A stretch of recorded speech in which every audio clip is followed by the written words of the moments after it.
Next जो topic है हमारा कंसाइनमेंट के अंदर है वो है अकाउंटिंग प्रोसीजर। कुछ अकाउंट्स मेंटेन किए जाते हैं in the books of the consignor और in the books of the consignee. तो सबसे पहले किसके अंदर है, बुक्स ऑफ द कंसाइनर के। कंसाइनर की बुक्स में कौन कौन से अकाउंट्स मेंटेन किए जाते हैं, तो 4 अकाउंट्स बेसिकली जो इंपॉर्टेंट अकाउंट्स हैं वो है आपका कंसाइनमेंट अकाउंट, दूसरा कंसाइनीज अकाउंट, तीसरा goods sent on consignment account और फोर्थ आपका स्टॉक ऑन कंसाइनमेंट अकाउंट। तो फर्स्ट है कंसाइनमेंट अकाउंट। तो कंसाइनमेंट अकाउंट बेसिकली आपका, जैसे आप लोगों ने फाइनल अकाउंट्स में ट्रेडिंग एंड P&L अकाउंट किया जो आपने मेंटेन किया था जिसमें हम प्रॉफिट और लॉस निकालते हैं, तो कंसाइनमेंट अकाउंट बेसिकली आपका P&L की तरह ही होता है।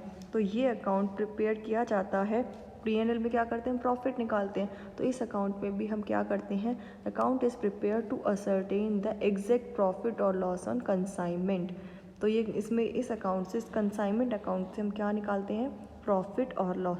If goods are consign to a number of parties, अगर हमने गुड्स डिफरेंट पार्टीज़ को, डिफरेंट कंसाइनीज हैं उनको दिया है, तो हर एक पार्टी के लिए सेपरेट कंसाइनमेंट अकाउंट ओपन किया जाएगा, ताकि हम हर एक कंसाइनी किसे जो हमने डिस्पैच किए हैं उनसे हम इंडिविजुअली जो सेपरेटली हम क्या कर सकते हैं, प्रॉफिट और लॉस को असरटेन कर सकते हैं। ये हमारा नॉमिनल अकाउंट होता है और ये बिल्कुल ट्रेडिंग एंड P&L की तरह ही बनाया जाता है।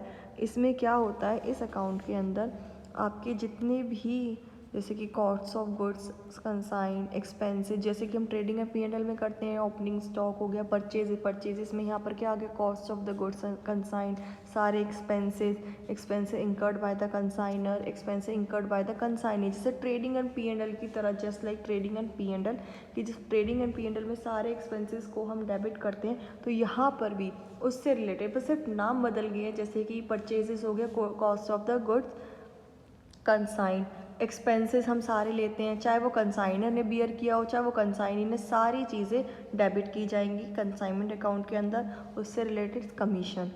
This account is credited with the gross sale. फिर उसके बाद बाय, आपके जैसे ट्रेडिंग एंड P&L में करते हैं हम, क्रेडिट साइड में बाय सेल्स लिखते हैं, तो यहाँ पर भी क्या आ जाएगा, बाय ग्रॉस, मतलब जो भी बाय सेल, जो भी सेल्स है बाय सेल्स, और फिर उसके बाद क्लोजिंग स्टॉक भी यूज़ करते हैं, तो यहाँ पर भी हम क्या करेंगे, कंसाइनमेंट अकाउंट में सेल्स प्रोसीड और क्लोजिंग स्टॉक को हम क्रेडिट करेंगे।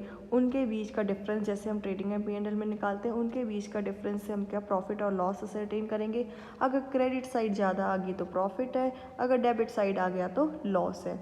और फिर उसके बाद इस प्रॉफिट और लॉस को हम कहाँ ट्रांसफ़र कर देंगे, प्रॉफिट और लॉस अकाउंट में। मतलब कि सबसे पहले कंसाइनमेंट अकाउंट बनाएंगे उस इंडिविजुअल कंसाइनर का, अगर डिफरेंट है तो अलग अलग कंसाइनमेंट अकाउंट बनेंगे, फिर उसमें सारे खर्चे उससे रिलेटेड, उस कंसाइनी से रिलेटेड या कंसाइनर में उस पर्टिकुलर कंसाइनमेंट से रिलेटेड जितने खर्चे हैं वो कंसाइनमेंट अकाउंट पे हम ट्रांसफ़र कर देंगे, फिर हम प्रॉफिट और लॉस निकाल लेंगे नेक्स्ट। और फिर उसके बाद प्रॉफिट और लॉस को हम प्रॉफिट और लॉस में अकाउंट में ट्रांसफ़र कर देंगे। नेक्स्ट है कंसाइनीज अकाउंट। कंसाइनीज में एक नाम है पर्सन, मतलब जिसको हमने कंसाइनमेंट दिया है, तो ये पर्सनल अकाउंट का नेचर है, इसमें पर्सनल अकाउंट है एक तरह से।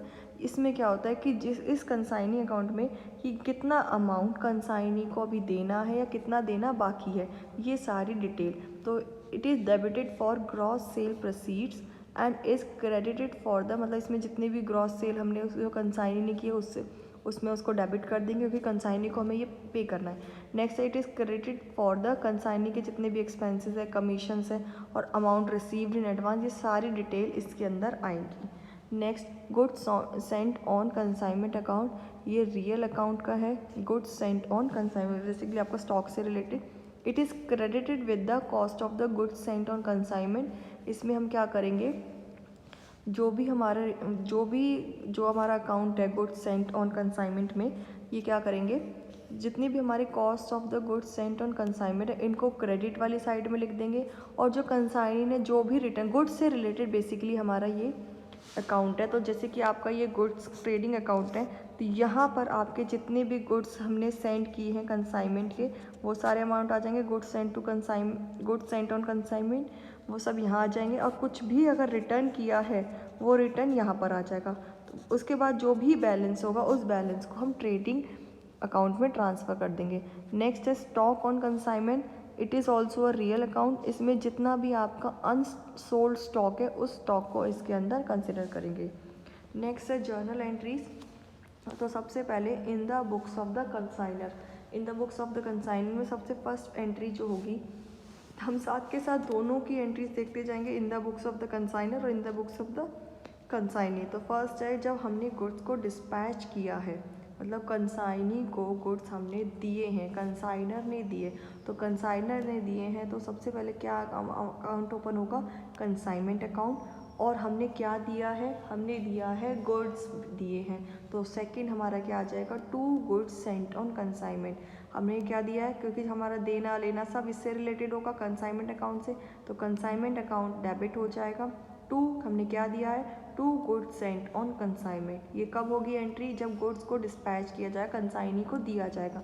कंसाइनी जब रिसीव करेगा अपनी बुक्स में कोई इस तरह की एंट्री, मतलब जो बुक्स ऑफ कंसाइनर है वो इसके अंदर इसकी कोई एंट्री नहीं होगी। नेक्स्ट एडवांस पे करने की बारी, ऑन रिसीविंग एनी एडवांस।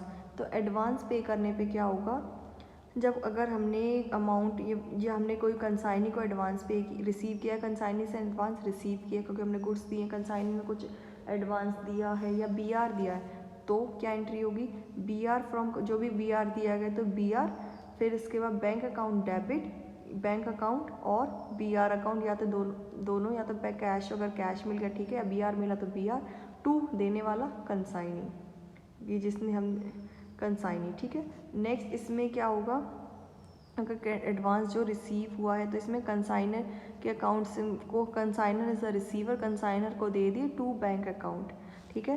तो यहाँ पर आपका आएगा, क्योंकि इसमें जो पैसे कंसाइनर की बुक्स में आ रहे हैं तो bank account debit to consignee, और यहाँ पर क्या होगा, कंसाइनर एज अ रिसीवर, तो consignor account debit to bank account. Next on, जब हमारा जो बीआर है, जो ना अगर हमने बीआर एक्सेप्ट किया, बीआर को क्या हुआ, बीआर डिसकंटिन्यू हो गया, मतलब डिस्काउंटेड हो गया, डिस्काउंट हमने जो बीआर है उसको बैंक के पास लेकर गए हैं और वहाँ से उसको एन कैश कराए, डिस्काउंटेड कराए, तो उस टाइम पर बीआर से हमें पैसे मिले, सपोज करो बैंक अकाउंट डेबिट, जो भी पैसे मिले हैं, फिर उसके बाद अगर बैंक ने को डिस्काउंट चार्ज किया है तो वो डिस्काउंट अकाउंट, जो डिस्काउंट चार्ज है वो डेबिट हो जाएंगे टू बीआर। यहाँ पे तो कुछ का मतलब ही नहीं, उन्होंने तो सिर्फ बीआर दे दिया, बीपी दे दिया, सॉरी यहाँ पे तो बीपी दे दिया, तो यहाँ पे तो कोई इसकी एंट्री होगी, यहाँ पर कुछ नहीं होगा।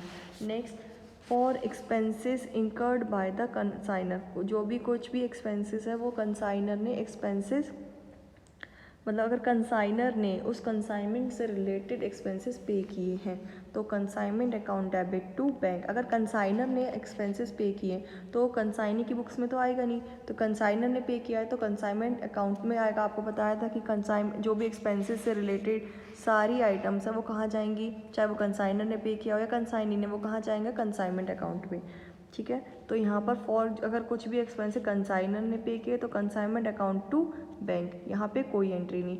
अगर एक्सपेंस कंसाइनर ने बियर किए हैं तो कंसाइनमेंट टू, पहले तो इस कंसाइनर की जेब से गए थे तो कंसाइनर ने टू बैंक कर दिया, अब क्या है, एक्सपेंसेस तो कंसाइनर ही पे करेगा, तो यहाँ पे किसका नाम आ जाएगा, जो जिसने दिया है, तो टू कंसाइनी अकाउंट। और यहाँ पर कंसाइनी की जेब में से गए हैं, पॉकेट में से गए हैं उसके पैसे, तो consignor account debit to bank.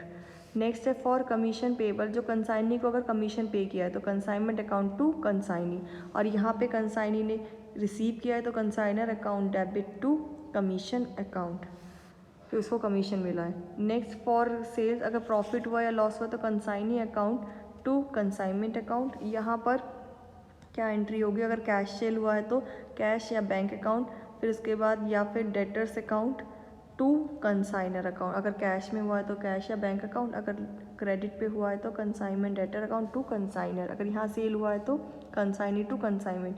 Unsold stock, अगर कुछ भी बचा हुआ है अनसोल्ड स्टॉक पर हम क्या अकाउंट ओपन करेंगे, स्टॉक ऑन कंसाइनमेंट अकाउंट। तो इसके अंदर आपका आएगा फॉर अनसोल्ड स्टॉक के अंदर stock on consignment account to consignment, अगर कुछ भी अनसोल्ड स्टॉक है, इसकी कोई, इस वाली बुक्स में कंसाइनी की बुक्स में कोई एंट्री नहीं होगी। अगर प्रॉफिट या लॉस होता है तो कंसाइनमेंट अकाउंट में अगर कुछ भी प्रॉफिट या लॉस होता है तो कंसाइनमेंट अकाउंट टू प्रॉफिट और लॉस अकाउंट में ट्रांसफ़र करते हैं। ये आपको बताया था कि ट्रेडिंग और जो भी इससे रिलेटेड प्रॉफिट और लॉस होगा प्रॉफिट और लॉस में अकाउंट में ट्रांसफ़र कर दिया जाएगा। तो consignment account debit to P&L, अगर प्रॉफिट अगर लॉस है तो हम P&L को डेबिट कर देंगे, इसमें कुछ एंट्री नहीं होगी।